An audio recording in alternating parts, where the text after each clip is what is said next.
Well, welcome to the third and final week of this message series. Welcome to everyone. A special welcome to someone who might be joining us for the very first time today, or the first time in a long time, perhaps just the first time in this series. We're glad that you are with us for its conclusion. In this series we are calling Lost and Found. And it is a good title because the truth is that it is surprisingly easy for us to get lost. Even in the marvelous new world of universally accessible GPS, I have managed it more than once, and probably some of you as well. It's easy to get lost. It's easy to get lost in your car, even with GPS sometimes, but it's even easier to get lost in the course and on the journey of your life. In your car, after all, unless you're driving through the wilderness, you can always stop and ask someone for directions. In some ways, life is the same. There is no shortage of people who want to give you directions. It's just that they often contradict each other. And so, it's easy to get lost.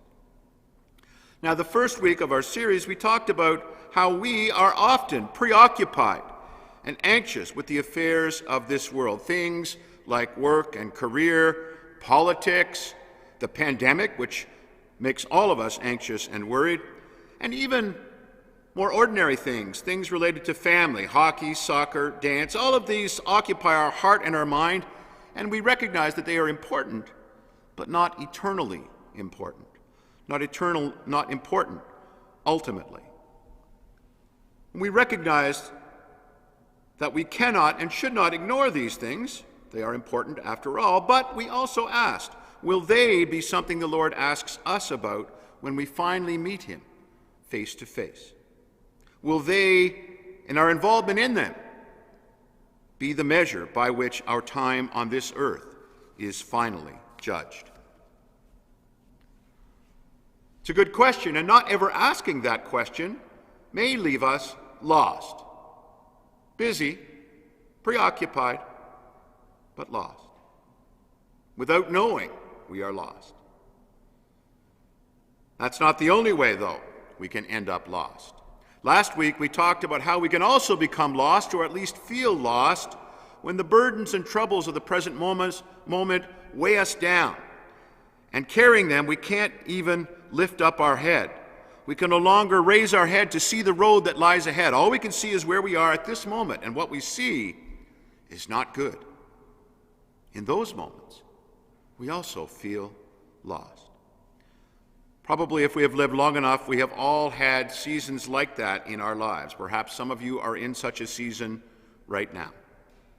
A job lost, a mortgage that we cannot figure out how to pay, a loved one who has died, gone forever, a hope that has finally and forever been destroyed, an addiction or an illness that controls our life or the life of someone we love, a family torn apart, either completely or far enough that we know things will never be the same.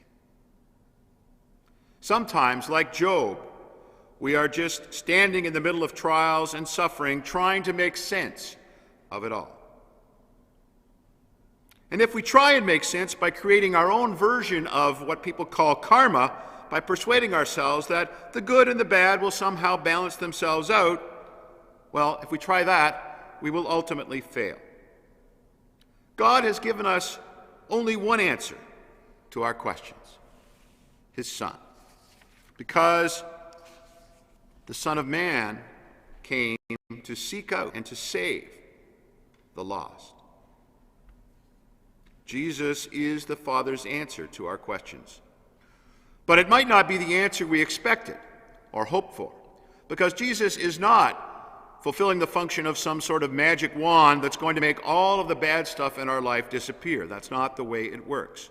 Rather, if we know the story of Jesus, we know that he, in the person of God, drew near to us. He became one of us. He walked with us. He talked with us. He lived with us.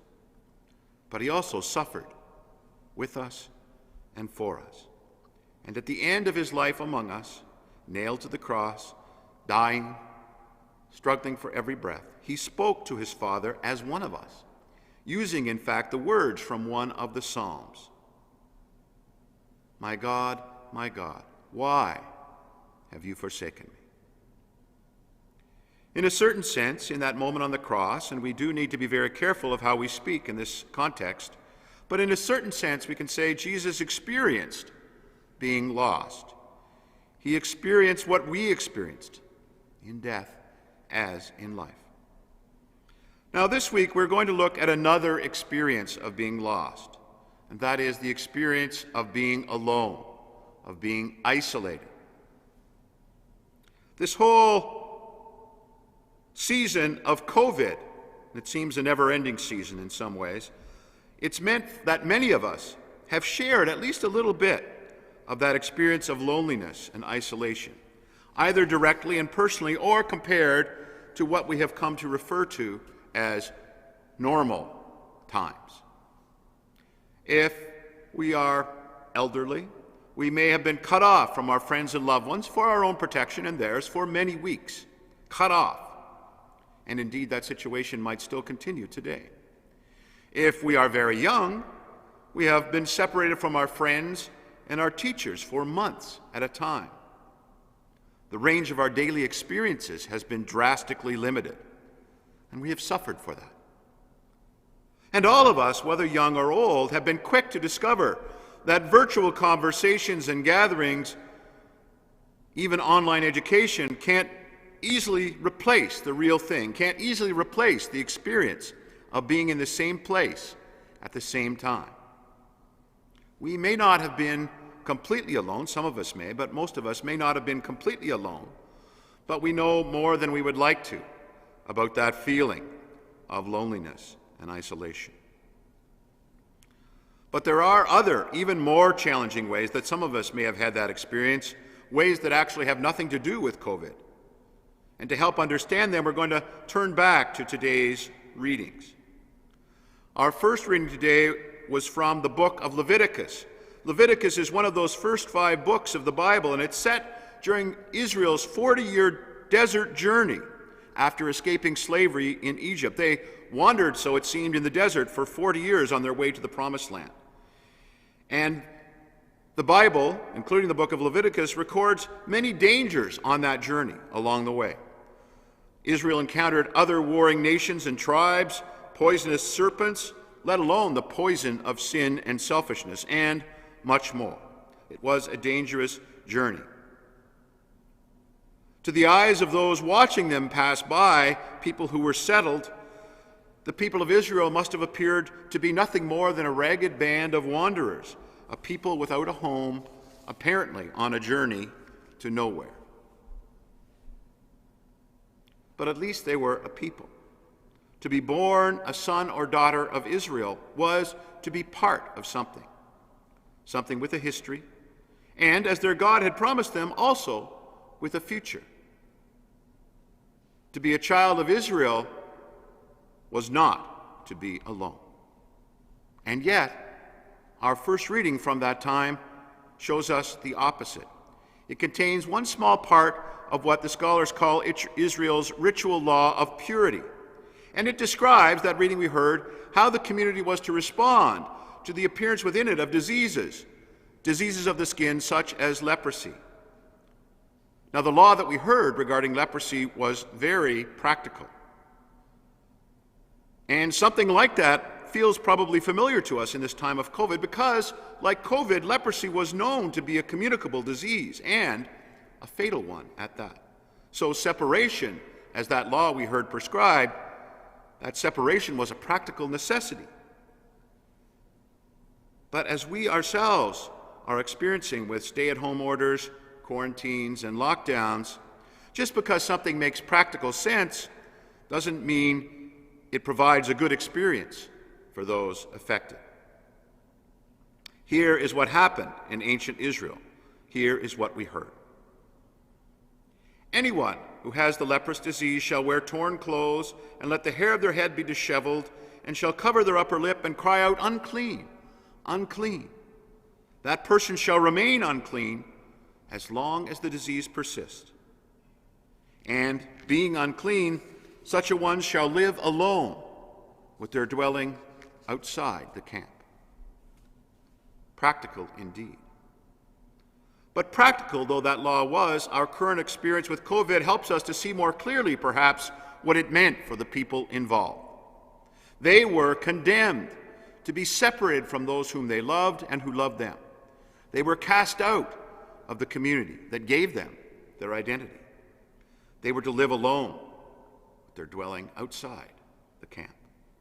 And, absent a visible and obvious healing of the disease, it was a life sentence. It would be no exaggeration to describe a leper in ancient Israel as lost.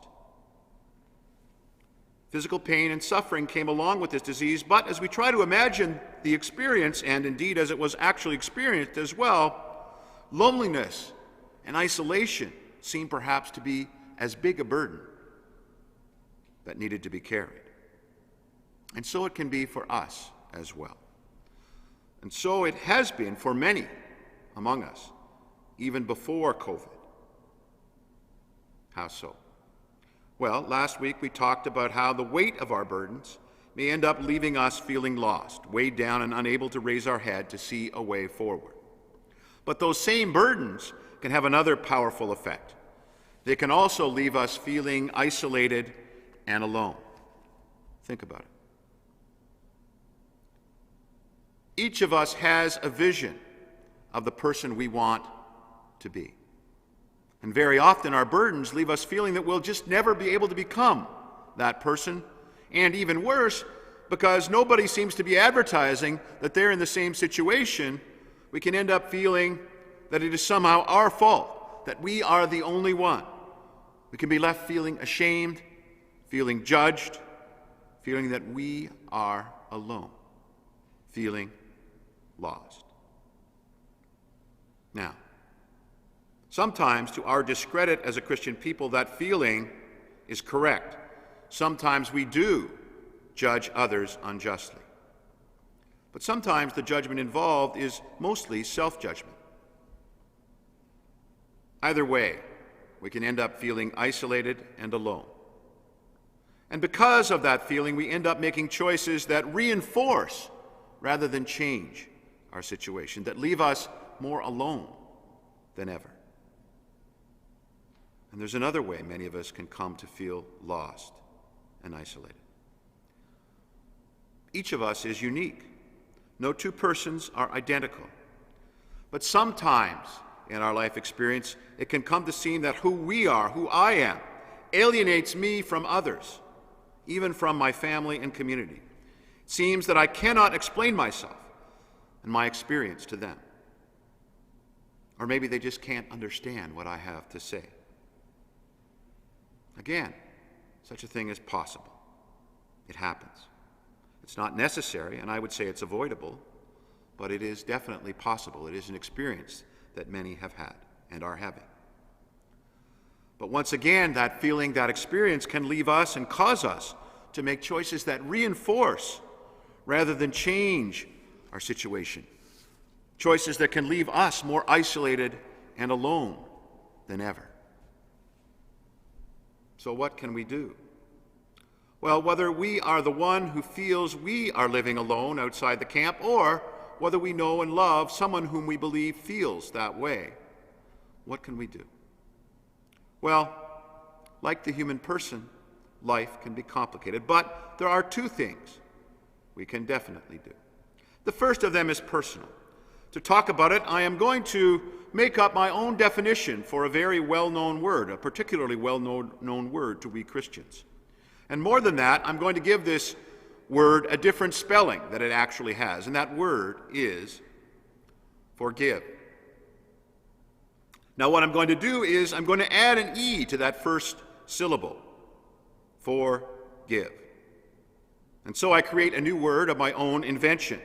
And I'm going to, because it's my word, I'm going to define it my way. I'm going to define it like this: to give first. Now, that probably sounds pretty basic, and in a sense it is. But to feel alone, to feel that you are living outside the camp, means that something very dear to you, something you really need, is missing, or worse, and this is common, has been taken away. And when something is taken from us, we desire, rightly so, that it should be given back. Much of our pain, in fact, comes from the reality that just doesn't seem to happen. I'm going to suggest that a good first step to regaining what we are missing, what has been taken, is not to sit waiting for someone to give us what we need. That's kind of a natural response. Instead, we should forgive. Give first. Because sometimes at least we can give back what others seem to have taken from us. But we should give it not to ourselves, but to them. If we have been denied a listening ear, we should listen carefully to the people around us. If we have been harshly criticized, we should offer support and affirmation. If we have been unfairly judged by someone close to us, we should avoid judging them in return. Simply put, we should give what we want to receive. We should forgive. Because if criticism, judgment, and a deaf ear can leave us feeling and being alone, the opposite is also true. In giving to others what they should be giving to us, we can help lighten their burden. And in lightening their burden, we also lighten our own. Now, one great way we can listen to one another and lighten one another's burdens is by participating in a small group. A small group is a place where Christians do not just church together, but life together. It happens outside the four walls of the church. More than that, small groups are a place where we choose to do life together. By choosing to join a small group, you are choosing community over isolation and loneliness for yourself, but by your presence and participation for others as well. So we can forgive. We can give first. We can choose to do life together. And here is a challenge for all of you. I want you to take a step and forgive. To do that, just send an email to smallgroups@stpiusbrantford.ca. smallgroups@stpiusbrantford.ca. Just register your interest, that's all. It's not a lifetime commitment, it's an email. And you will have a chance to learn more and to think about it further during Lent, when we will be talking about it much more. But register your interest and your desire to forgive. I'm challenging you to do that, to take a step for your sake or perhaps for others who would benefit from your presence, from your listening ear, and from your presence in their lives. Or for people like you, people who believe that their life is better connected. That is important. But the second thing we can do, I said there were two, the second thing we can do is even more important, and that is to learn from today's gospel story. Because you and I can do a lot for each other, but there is someone who can do more. Because he can change not just our situation and our experience, but our heart and our very self. The leper in today's gospel knew that. As we have said, he was someone carrying a terrible burden. A burden not just of physical illness, but also of isolation, the judgment of others, and loneliness. But he boldly chose to draw near to Jesus. And this was what he said: "If you choose, you can make me clean." And we should listen carefully to Jesus' reply. "I do choose." Why was that his answer? Well, the Son of Man, as we have heard, the Son of Man, Jesus, came to seek out and to save the lost. And so we, like the leper, need to be bold. We need to come near to Jesus and to say to him, "If you choose," and he will. And so through him, with him, and in him, what is already good about your life will be strengthened, and what is missing will be restored, so that you can truly become the person you desire to be, so that what has been lost will be found. not just by the Lord, but by you as well.